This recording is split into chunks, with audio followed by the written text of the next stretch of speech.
ఎందుకు ఆ మాట చెప్తున్నానంటే, క్రికెట్ అనేది భారతదేశం తరపున ఆడుతున్నారు. నువ్వు గల్లీ క్రికెట్ ఏదో వీధిలో ఆడేది అదే ఏదో ఓడినా ఏం కాదులే అనొచ్చు. నువ్వు భారతదేశం తరపున ఆడుతున్నప్పుడు, భారతదేశంకి రెస్పాన్సిబిలిటీగా నువ్వు ఆడుతున్నప్పుడు, క్రికెట్ గెలవాలని ఆడాల. ఏదో పక్కనోడు చెప్పినాడు కదా అని అసలు సిగ్గు, శరము, నీతి, మానం, మర్యాద, లజ్జ ఏమీ లేకుండా నా కొడుకులు కొంతమంది సెలెక్ట్ అవుతున్నారు ఇండియా క్రికెట్‌కి. అసలు రోహిత్ శర్మ గాని అవసరమే లేదు. వాడిని తీసి పక్కన పెట్టేస్తే వాని ప్లేస్‌లో వేరేవాడన్నా ఆడితే వీళ్ళు.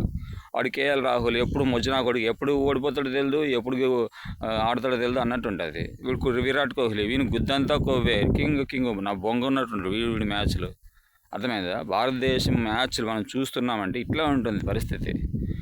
అరే ఒకడు సెంచరీ చేస్తున్నాడు, నెక్స్ట్ దాంట్లో అవుట్ అయినాడు, అది వేరే విషయంలే. బై లక్ సెంచరీ చేయడం వేరు. బై లక్ ప్రతి మ్యాచ్ ఓడిపోతున్న ప్రతి మ్యాచ్ అసలు ఎందుకురా నీ క్యాప్టెన్సీ? అర్థమైందా? ఎందుకంటున్నామంటే